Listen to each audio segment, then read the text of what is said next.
Assalamualaikum warahmatullahi wabarakatuh dan salam sejahtera. Saya Nurhasya Aliyah binti Sukri dari unit Bahasa Melayu 2 akan membentangkan tugasan 3 iaitu persembahan bagi subjek IDUP 3143 iaitu Sosiologi dalam Pendidikan. Dan tajuk pembentangan saya pada hari ini ialah 3 transformasi dalam pendidikan di Malaysia. Dalam sesi ini, saya akan mengulas dengan lebih mendalam mengenai 3 komponen utama iaitu transformasi pendidikan digital, pentaksiran bil darjah iaitu PBD dan juga pemerkasaan TVET. Dan fokus utama saya adalah untuk melihat bagaimana transformasi ini memberi impak kepada pendidikan di negara kita iaitu di Malaysia.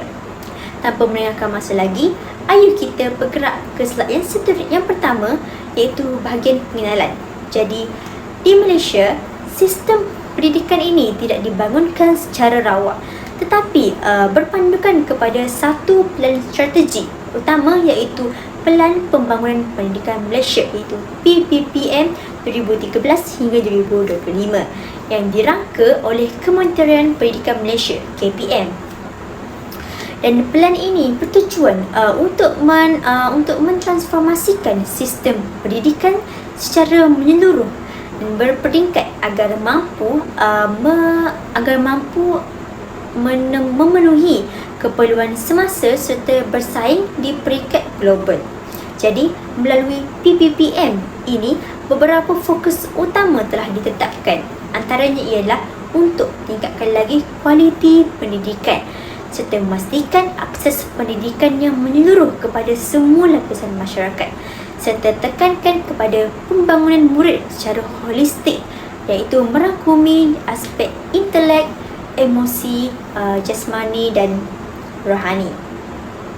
Jadi ini menunjukkan bahawa sistem pendidikan Malaysia bukan sahaja menumpukan kepada pencapaian akademik, tetapi juga kepada pembentukan sasiah dan kemahiran pelajar secara menyeluruh. Jadi secara umumnya sistem pendidikan di Malaysia ini telah dibangunkan secara terancang bagi memastikan setiap individu mendapat peluang pendidikan yang berkualiti.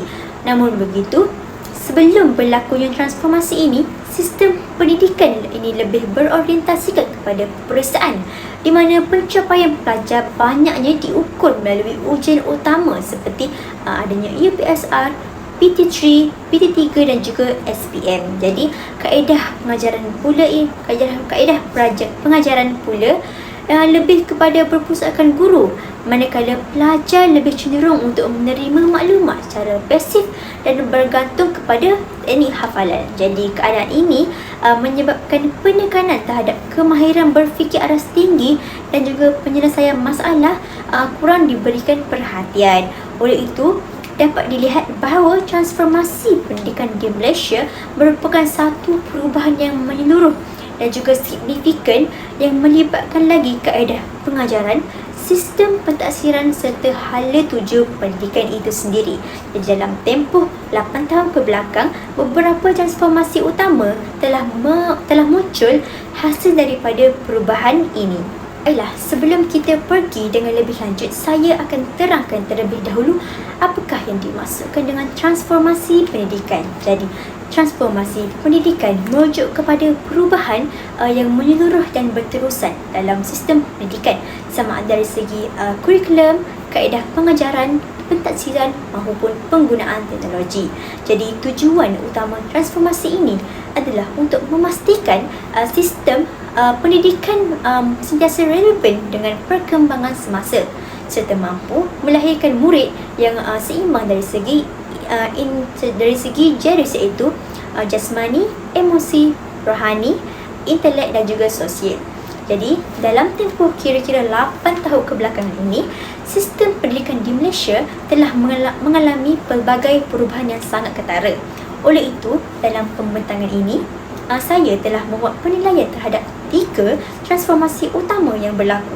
Jadi, transformasi yang pertama iaitu transformasi pendidikan digital, iaitu dan pelaksanaan PDPR, iaitu pengajaran dan pembelajaran PDP di rumah. Transformasi ini juga berlaku dengan pesat, terutamanya semasa pandemik COVID-19 dan menjadi satu keperluan utamalah dalam memastikan proses PDP ini terus berjalan. Dan transformasi yang kedua ialah pentadsiran bilik darjah, iaitu PBD, yang memberi penekanan kepada pentadsiran secara berterusan dan menyeluruh berbanding dengan sistem peperiksaan secara tradisional. Dan yang terakhir, kita ada transformasi pendidikan TVET, iaitu pendidikan dan latihan teknikal serta vocational. Dan transformasi ini lebih kepada memberi fokus kepada pembangunan kemahiran praktikal dan kebolehpasaran graduan, selaras-lah dengan keperluan industri semasa di negara kita. Baiklah, saya akan menerangkan mengenai transformasi pendidikan digital dan pelaksanaan PDPR.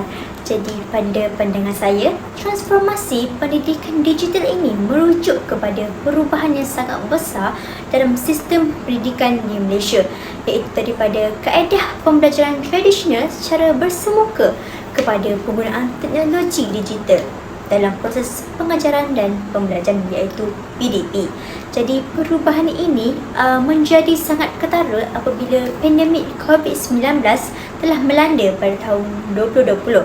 Jadi, pada ketika itu saya melihat semua sekolah terpaksa ditutup dan secara tidak langsung sistem pendidikan perlu berubah dengan cepat untuk memastikan pembelajaran murid ini tidak terhenti begitu sahaja. Jadi, sehubungan dengan itu, saya dapati pelaksanaan pengajaran dan pembelajaran di rumah yang dikenali sebagai PDPR pada tahun 2020 hingga 2021 telah menjadi satu langkah yang penting.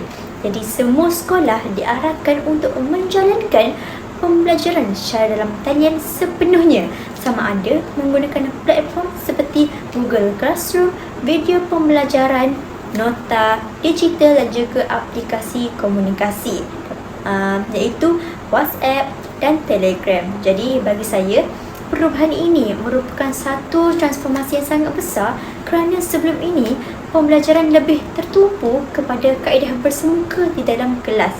Namun begitu, melalui transformasi ini juga saya dapat lihat bahawa teknologi telah menjadi satu medium utama dalam penyampaian ilmu pada ketika itu. Seterusnya, kita pergi pada bukti yang menunjukkan bahawa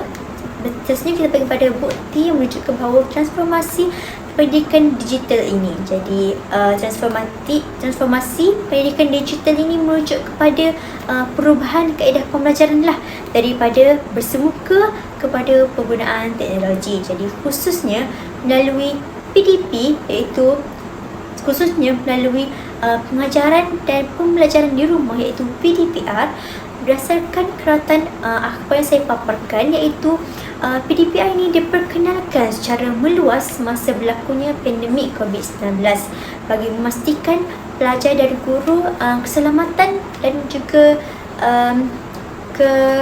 keselamatan dan juga mereka punya kesihatan pelajar dan juga guru ini terus terjamin. Jadi pada gambar yang pertama dapat menunjukkan bahawa PDPR ini perlu diteruskan selagi situasi pandemik ini belum berakhir. Jadi hal ini membuktikan bahawa sistem pendidikan ini perlu fleksibel dan mampu dalam menyesuaikan diri dengan keadaan semasa.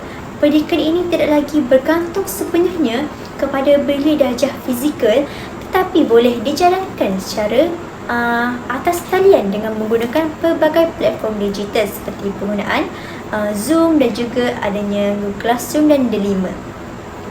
Seterusnya, pada keratan berita yang kedua pula dapat saya gambarkan bahawa pelaksanaan PDPR secara meluas ini melibatkan kepada puluhan ribu pelajar, dan ini menunjukkan bahawa transformasi digital dalam pendidikan bukan lagi pilihan tetapi merupakan satu keperluan.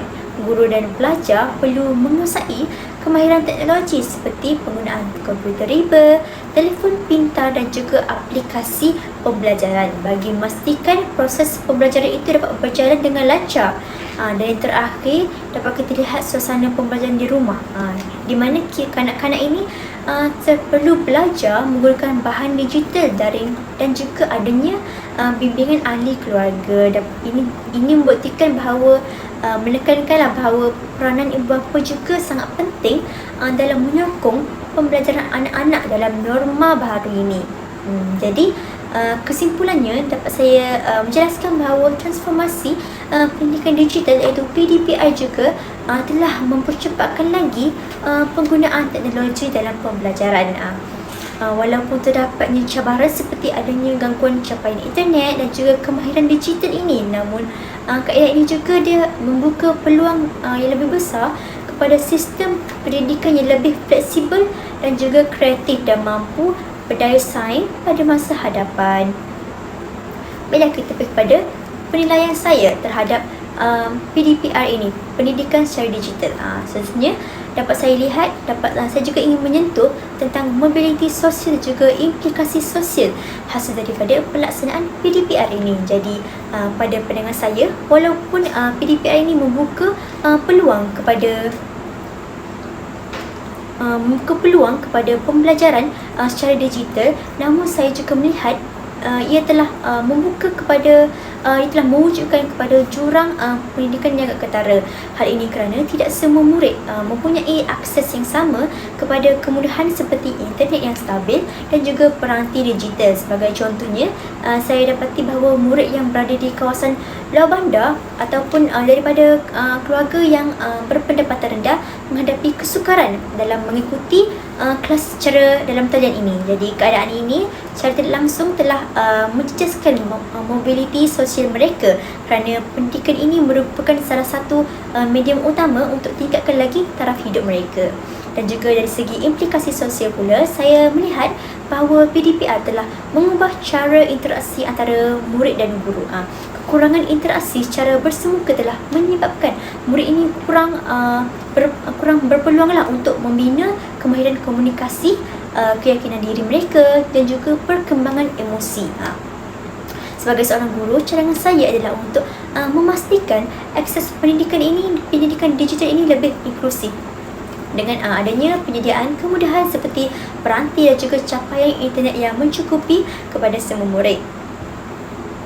Dan akhir sekali, harapan saya adalah agar transformasi pendidikan digital ini bukan sahaja menekankan kepada penggunaan teknologi, tetapi juga memastikan tiada murid yang ketinggalan dan juga setiap murid ini perlu mendapatkan peluang pendidikan yang adil serta seimbang.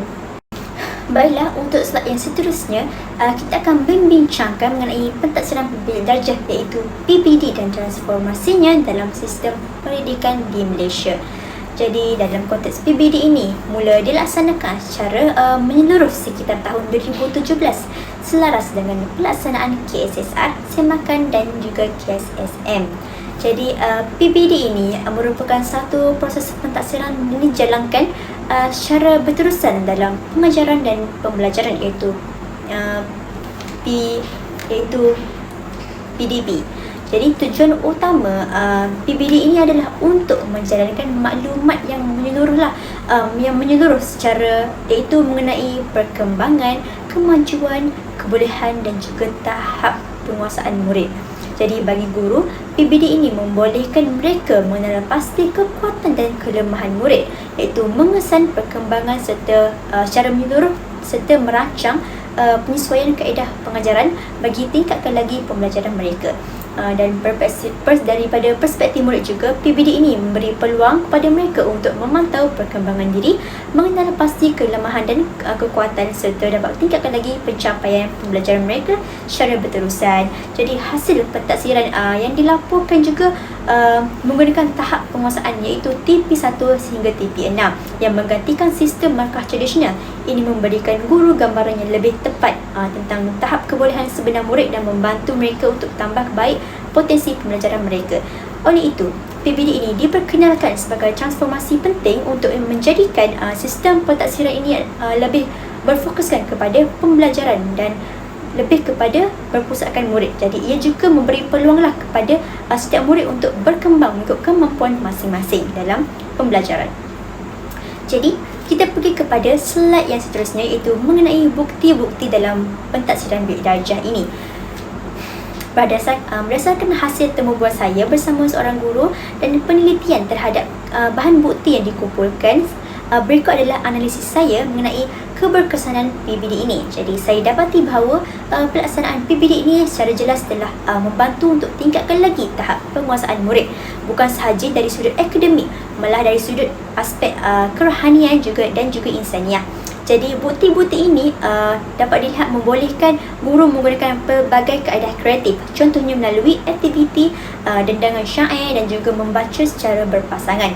Jadi guru ini tidak hanya menilai kelancaran membaca, tapi juga menilai aspek apresiasi sastra mereka dan juga kerjasama antara rakan sebaya. Jadi seterusnya dapat kita lihat peningkatan keyakinan dirilah. Aktiviti secara mendeklamasikan sajak serta bersyair di hadapan kelas merupakan antara platform yang terbaik untuk membina keyakinan diri murid. Jadi saya melihat sebagai satu bentuk pentaksiran yang beranilah untuk keluar daripada format kertas dan juga pensel yang kaku. Jadi seterusnya kita dapat lihat sistem rekod yang sistematik, iaitu berdasarkan dokumen analisis bacaan yang saya lampirkan dalam gambar tersebut. Terbukti bahawa guru mempunyai sistem pemantauan yang sangat rapi. Sistem setiap perkembangan murid akan direkodkan secara berkala, membolehkan guru mengenal pasti kelemahan murid dengan lebih cepat dan memberi intervensi dengan lebih tepat. Jadi melalui pendekatan yang holistik ini, PBD terbukti berjaya untuk mewujudkan lagi suasana pembelajaran yang lebih menyeronokkan dan juga bermakna. Jadi murid tidak lagi merasa tertekanlah untuk lulus dalam peperiksaan. Sebaliknya, mereka boleh dinilai secara potensi diri untuk melihat potensi mereka dalam aktiviti seharian mereka dalam kelas. Jadi seterusnya kita pergi kepada penilaian saya selain daripada meningkatkan lagi akademik, saya melihat transformasi PBD ini sebagai pemakin kepada mobiliti sosial murid. Jadi dengan penilaian yang secara berterusan, murid daripada latar belakang sosioekonomi yang rendah tidak lagi tercicir hanya disebabkan kegagalan peperiksaan. Saya percaya PBD ini boleh memberi mereka keyakinan dan bakat unik mereka untuk menjadi tiket pada mereka berjaya pada masa hadapan dan lebih luas selain daripada sekadar akademik. Jadi dari sudut implikasi sosial pula, transformasi ini mengubah budaya guru dan murid. Jadi kita dapat lihat PBD ini merapatkan lagi jurang sosial antara guru dan murid, kerana guru ini bertindak sebagai fasilitator untuk memahami emosi serta perkembangan murid di sekolah. Jadi sebagai seorang pendidik yang akan mendukung transformasi ini, saya ingin mengutarakan cadangan serta harapan saya. Jadi cadangan saya adalah untuk memastikan sistem perekodan PBD ini dimudahkan melalui integrasi teknologi digital dan lebih mesra pengguna. Ini penting supaya guru dapat mengurangkan beban kerja mereka serta tingkatkan lagi kualiti dalam melakukan intervensi kreatif dalam bilik darjah. Jadi harapan saya juga agar PBD ini terus diperkasakanlah dengan sokongan penuh daripada ibu bapa. Saya berharap masyarakat tidak lagi memandang pada grade A semata-mata, tapi boleh juga ukur daripada kejayaan murid dari segi kemenjadian serta keberanian murid itu dalam tampilkan diri di hadapan kelas dan mampu melihat kejayaan mereka yang lebih besar untuk menghadapi dunia yang sebenar. Baiklah, kita bergerak dalam kepada bahagian yang terakhir dalam pembentangan ini. Jadi saya akan mengulaskan mengenai satu lagi transformasi yang terakhir dalam pendidikan, iaitu TVET. Jadi apa itu TVET? TVET ini merupakan satu proses pendidikan yang memberikan penekanan yang jauh lebih tinggi kepada latihan amali atau hands-on. Jadi saya melihat pendekatan ini sebagai satu ajakan yang lebih besarlah dalam sistem pendidikan kita, kerana ia lebih mengutamakan kepada kemahiran praktikal yang boleh digunakan terus di alam pekerjaan. Jadi tujuan utama di sebalik transformasi TVET ini yang digerakkan oleh kerajaan, saya dapat merumuskan bahawa 3 matlamat yang sangat jelas. Dan yang pertama, iaitu transformasi ini adalah untuk melahirkan modal insan yang berkemahiran tinggi bagi memastikan graduan kita ini mempunyai kepakaran yang benar-benar relevan dengan kehendak industri masa kini.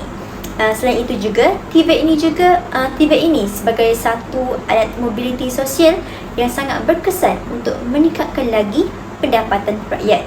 Seterusnya, saya berpendapat lagi bahawa transformasi ini juga dia bertujuan untuk meluaskan lagi laluan pendidikan dengan memberi pengiktirafan kepada kemahiran agar setaraf dengan ijazah akademik, sekaligus membolehkan lagi pelajar TVET untuk menyambung kepada pengajian ke peringkat yang lebih tinggi tanpa sebarang halangan.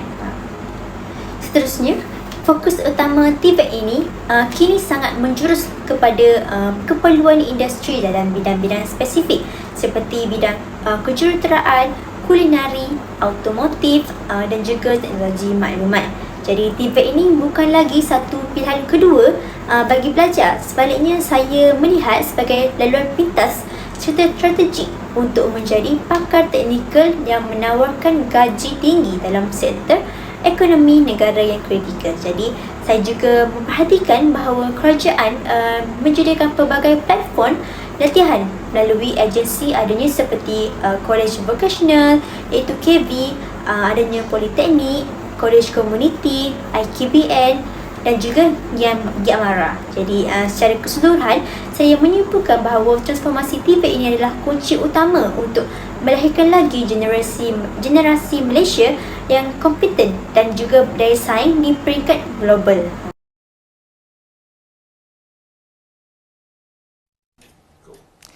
Kadar bekerja dalam kalangan graduan pendidikan dan latihan teknikal dan vocational TVET direkodkan melebihi 95% bagi tahun 2020. Kadar bekerja dalam kalangan graduan pendidikan dan latihan teknikal dan vocational TVET direkodkan melebihi 95% bagi tahun 2024. Timbalan Perdana Menteri Datuk Seri Ahmad Zahid Hamidi berkata, kadar berkenaan membabitkan bidang kejuruteraan, pembuatan dan pembinaan, teknologi maklumat dan komunikasi, perniagaan, pentadbiran dan perundangan, sastra dan kemanusiaan serta perkhidmatan. Beliau yang juga Menteri Kemajuan Desa dan Wilayah berkata, peratusan itu bagaimanapun tidak membabitkan graduan daripada rangkaian Universiti Teknikal Malaysia MTUN. Selain itu, katanya berdasarkan data raya TVET, kejuruteraan kekal sebagai bidang utama khusus TVET dengan peratusan sekitar 21 hingga 23% antara 2020 hingga 2024. Beliau menjawab soalan Zahir Hassan, PH Wangsa Maju mengenai peratusan khusus dan pelajar TVET mengikut bidang pengajian serta kadar kebolehgajian graduan bidang berkenaan dalam jawapan bertulis di laman sesawang Parlimen. Jadi berdasarkan bukti-bukti daripada berita penting berdasarkan bukti dari berita penting daripada Timbalan Perdana Menteri Datuk Seri Ahmad Zahid Hamidi, saya ingin kongsikan fakta lagi bahawa terdapat lebih 95% graduan TVET telah berjaya untuk mendapatkan lagi pekerjaan yang terbaik sebaik saja tamat pengajian. Jadi angka ini adalah salah satu pencapaian yang sangat luar biasa dan juga tidak boleh dipandang remeh. Melalui pemerhatian saya statistik 95% ini adalah bukti nyata bahawa transformasi TVET ini yang dilakukan oleh kerajaan benar membuahkan hasil yang tinggi. Jadi saya melihat kadar kebolehpasaran yang sangat tinggi ini sebagai petanda untuk membawa lagi kepada kemahiran yang dipelajari oleh pelajar TVET ini sangatlah relevan serta laku, iaitu sangat diperlukan oleh pihak industri pada masa kini. Selain itu juga saya dapati bahawa kerajaan kini memandang sangat tinggi terhadap TVET dan juga tidak lagi menganggapnya sebagai pilihan kedua.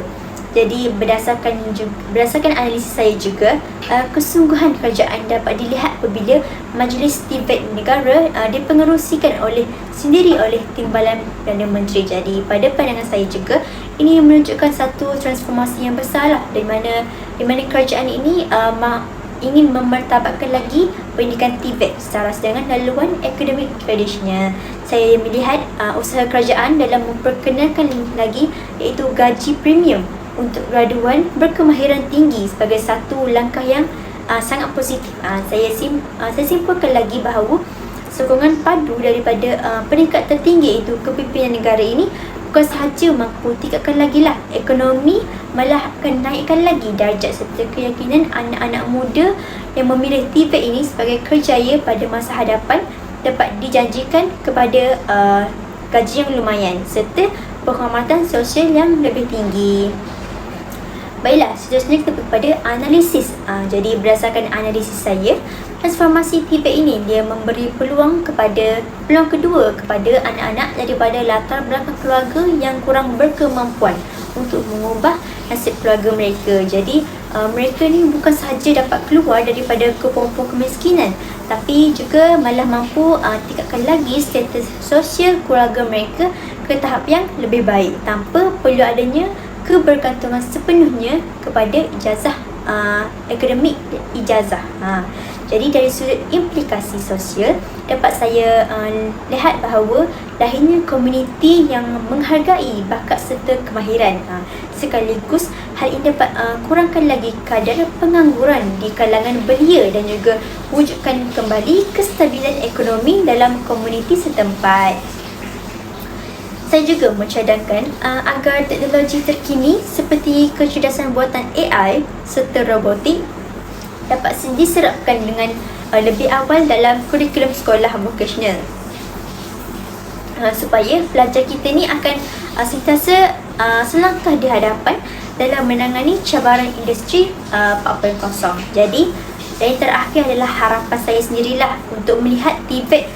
Jadi TVET ini menjadi pilihan pertama serta utama bagi para pelajar dan bukannya pilihan yang terakhir. Jadi aspirasi saya adalah agar setiap graduan TVET ini bukan sahaja mahir dalam bekerja, tapi mampu menjadi usahawan teknikal yang berjaya sekaligus dapat membuktikan bahawa kemahiran ini adalah mata wang emas iaitu mata wang untuk masa hadapan yang mampu menjadikan negara kita negara yang maju dan lebih kepada pendidikan kemahiran. Baiklah, sebagai penutup kepada pembentangan saya, hari ini saya ingin membuat satu rumusan secara menyeluruh terhadap ketiga-tiga transformasi yang telah saya analisis, iaitu mengenai pendidikan digital iaitu PDPR, pentaksiran bilik darjah PBD dan juga pendidikan TVET. Jadi bagi saya, ketiga-tiga elemen ini bukan bergerak secara berasingan. Sebaliknya, ia adalah satu rantaian yang saling mengukuhkan lagi antara satu sama lain. Saya melihat bahawa pendidikan digital telah berjaya membuka pintu kepada akses ilmu tanpa sempadan dan juga membina kemahiran teknologi yang sangat tinggi kepada generasi masa kini. Jadi kesimpulan besar saya, transformasi ini menunjukkan kepada bahawa bahawa sistem pendidikan kita ini lebih beralih daripada orientasi peperiksaan kepada kemenjadian murid secara menyeluruh.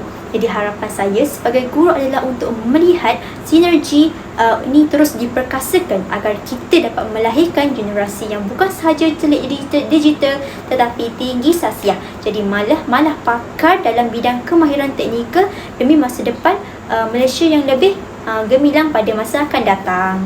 Baiklah, itu saja persembahan daripada saya. Sekian, terima kasih.